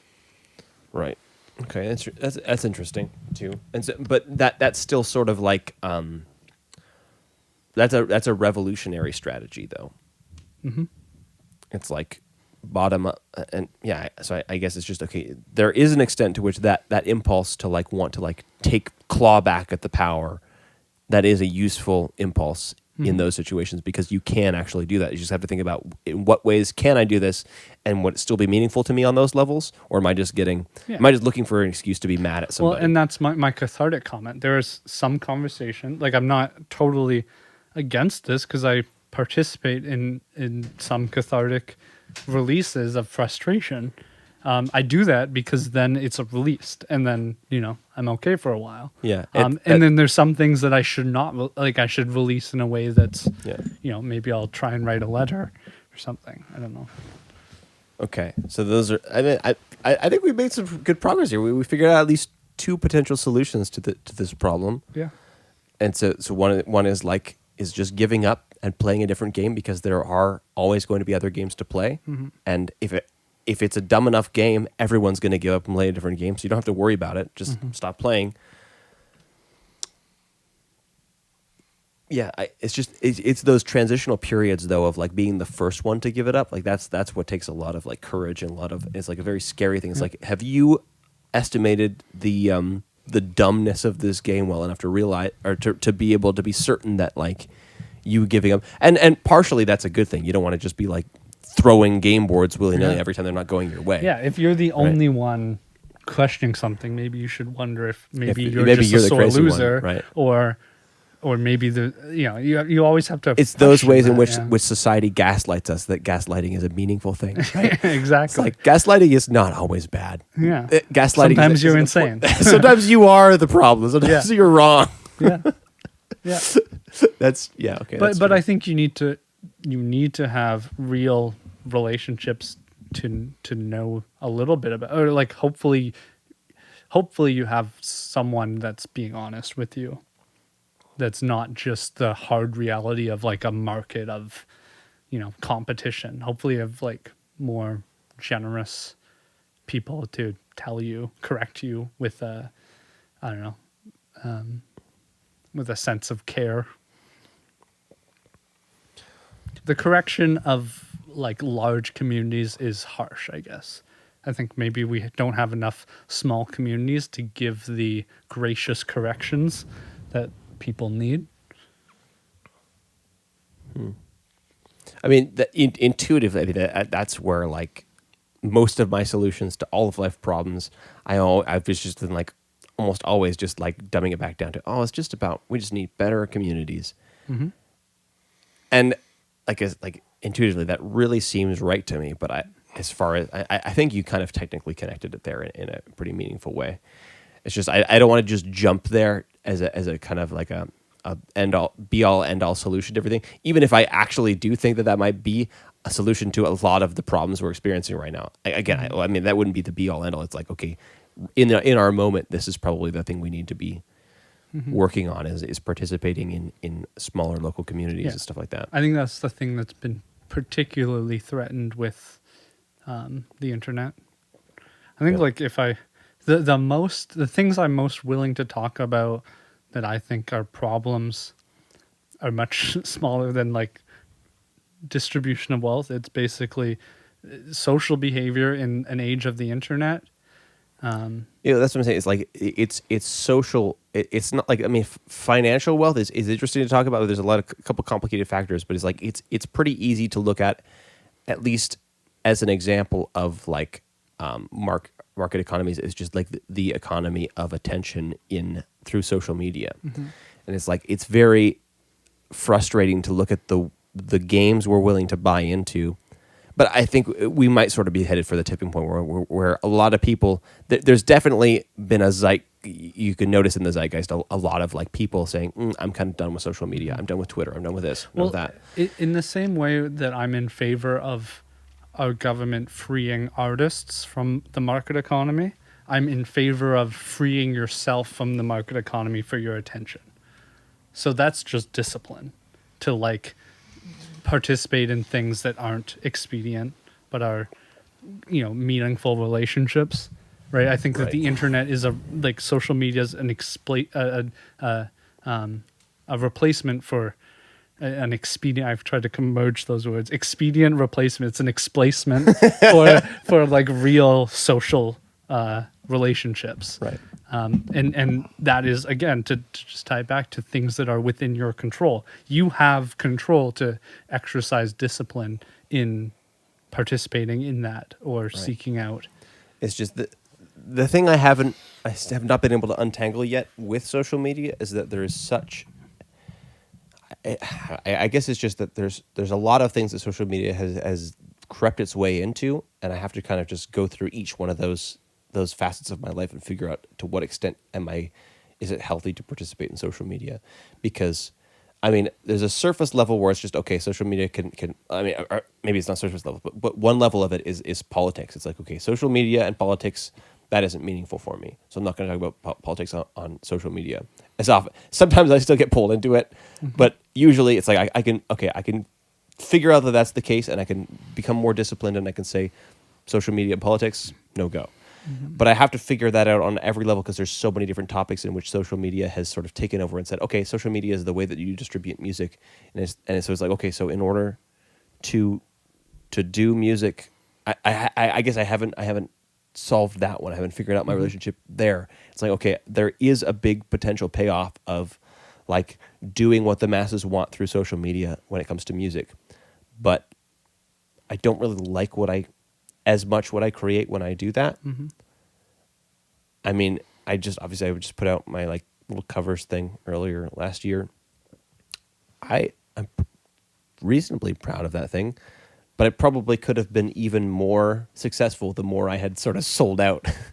I was begrudgingly saying, okay, I guess I'll do covers. But those aren't the only two options, right?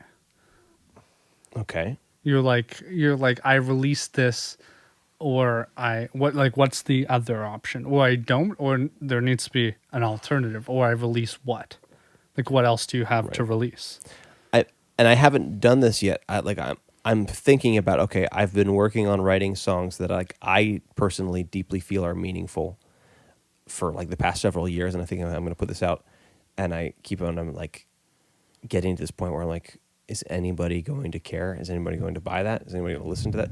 I don't even necessarily care about the buying that. It's like, is anybody going to listen to that? So you're interested. So you just admitted that you are interested in selling your music in a market. That's basically that sentence. Okay. So you've admitted that, and this is why I'm a fan of pop music, because I like the singles. I actually, from my technology education, I like the idea of minimum viable product. I think that the artists that are successful today just release stuff, right? They're not worried about it being perfect, but you participate actually to kind of bring it to like a social, it's a community. It's a feedback of participating in, well, is this good? Oh, is this good? You kind of release bits, and it's like you kind of just admit that you don't know what's good. And that's sort of, I guess, with like technology, you like will work on a bit of software. You might think that if I did this, it would be the best thing, but that would take so many hours. But it's better to kind of make it half work and then release it and just see. I think that music has done that. And so we get things that maybe we judge. There's just the problem of virality of just, okay, there's a big payoff for doing the thing that everybody wants, and you get like an immediate response of... Okay, I don't believe that you can do that, though. You think that you can get that big payoff and just release something that everybody wants? Good luck. Do it. I challenge you to release something that everybody wants and will pay off huge. Just do it. I don't think that a lot of people can do it. That's hard to do. Okay, I guess that's a fair critique, but the problem is that, so like, you are genuinely talented, but okay, I mean, this is just the idea of selling out. It's just, okay, if you totally sell out, and you're not talented, then it doesn't really matter anyways. Nobody's going to buy it. You sold out. You chased what you thought the market wanted, but they didn't really want that. Exactly. But if you are talented, then you figure out that selling out sort of might just mean you taking your actual artistic spark and selling it in a way that's palatable to a larger audience. You know who did that? Who did that? Post Malone. I always think about that. Like, he's a genius. I do think that. I'm a huge fan. Explain to me how he fits that archetype. I mean, I think he released music that people just liked, and he keeps doing it. He puts in the work. And his genre, he fit a genre that was relevant. Yeah. But he also happened to originally I think he was like a rock and roll musician. Yeah. Well, so you see selling out as like positive fundamentally? Well, if it's what you want to do, which I believe early in this conversation you said that that's what you want to do. He doesn't want to do it, but he knows he has to do it to succeed. Well, I guess I'm not he sure doesn't what I wanna want to do do. I'm still kind of in the earlier Exactly. stage because I haven't put so out it's still your problem, Yeah. right? Yeah. Until you know what you want to do, then you can blame other people for blocking you. But if you don't know what you want to do, then that's still for you to figure out, I guess. Okay, fair enough. What a dick. Thanks a lot. Yeah. Okay. So I guess I'm still That's what figuring I'm out. saying is the market can tell you this, but you're not receiving it very well because it's not a friend. But a friend can tell you this, and it's actually the way to hear things. So like we need the relationships that tell us things. That like markets actually they're good to tell us things, but you have to be like, I guess, and open to reading it, which is very hard, right? So like I do. That's again why I say I believe that we need to free ourselves and some people from markets for determining what's valuable, but they're also useful. I guess this is, to tie it back to the conservative liberal. It's like one thing says throw it away, one thing says it's good. It's just we can just apply. We need to not be lazy and apply it when it's good and not apply it when it's not good. Well, wait, I just lost the antecedent of what's the you're talking about? The market, like market economies, Okay, basically. okay. So like they're good for some things, they're not good for some things. It actually is the burden of humanity to determine. It's the problem is just that when we build a system of influence where we put the market as the only thing that has any influence. Mm-hmm. So when it comes into the economy of influence, when we put the financial market economy or any particular economy of attention or whatever, when we make any particular economy the only economy that matters, then we stop being willing to play that game because it's not a good game. That's super meta. I'm trying to stack these things here a little bit. But does that make sense? But I am far from believing that. Did you follow that, Evan, or did Connor just follow that because he has the same vague, abstract mind as me? I was imagining like a podcast dedicated to Fortnite. I'm glad you're on the same page. Yeah. That's exactly what I was thinking. Yeah.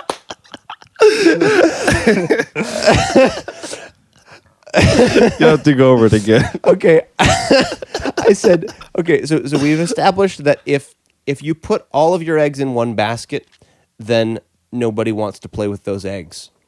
You know? Okay, already too abstract. If you have If you have a social relationship where one person has all of the influence, we discard that social game because it's not a real social interaction anymore. Okay? So if we you can apply that if we decide that the market economy is the best for determining the value of everything, then we're probably the market leaning economy too far. doesn't mean anything Yeah, anymore. exactly. If we decide that science is the best thing And for I- giving us value, then it stops giving science- us value. Okay. Right? So to Yeah, tie yeah, all yeah, of yeah. the whole parts of the conversation. That was actually amazing. I am beginning, but that really makes sense. but yeah. that's that when you said that, that's what I Fundamentally thought what you were happened, saying. Yeah. Okay, well, we're on the same page. So- Did you follow Evan? Again, it's a problem of motivation. The work of being a human is to decide for yourself what you are going to do with what. Like it's basically just not being lazy. So it's like some music I need to not listen to because I like it. I need to listen to because I think it's good. I need to go to church not because I like it, but because I think it's good for me. I need to maybe consume some movies because I like them, because that seems to be liking things is a good at determining the value of some we don't want to things. overinvest in liking things or thinking that they're good either. Exactly. We actually want to balance those motivations as well. Exactly. But you need to be why you have decently guilty motivated pleasures. to Yeah, do that. exactly. Guilty It pleasures takes are effort. important. Yeah, there's things out there that will try to give you, like everyone, I think that's what you do, is you push your value system onto the world. And you either accept parts or accept it all. And accepting it all is the lazy way, right? So to go into a conversation where the people are just complaining about politics and just like leaning into that, and then to go into another conversation, that's to me selling out would be to just accept. Well, totally selling out, is buying 100% And that's, into the I guess, market, the right? conservatism. It's just to say this is good. I don't need to do anything. Right. It's like, no, you need to do something, But you need to figure it out. You need to figure out how to be willing to compromise. Figure out what level you're willing to compromise, and that willing might be the other thing you need to pay attention to. Is because Maybe if you're not willing to willing compromise enough. this much, then that's probably a good sign that this is enough. That's enough compromise, right? Yeah, or maybe you need to find more will somewhere. Yeah. You got any final thoughts, Evan? Or do you want to just get started on the Fortnite podcast? Yeah, I got a lot of ideas for how we're gonna flesh this out. Well, we'll come back to that. Thanks, everybody, for joining for another. This could be interesting. Could have been interesting. What happened? Well, I think it's Evan. Evan dropped the ball and started thinking about Fortnite. Drop the ball. I picked it up. Well, that was interesting. If you enjoyed this conversation, feel free to subscribe, like the video. Any kind of engagement really helps out with algorithm stuff as far as I'm aware. Another thing I'd love if you would do would be to share this video with someone who you think might find it interesting or specifically might disagree with it about something or disagree with you about something, and use it as a launch pad to have an interesting conversation, have an interesting disagreement maybe, because that's really what this whole thing is about for me. I think that having, honest disagreements is a really useful and meaningful thing to do. Anyways, thanks for watching. I'll see you next time.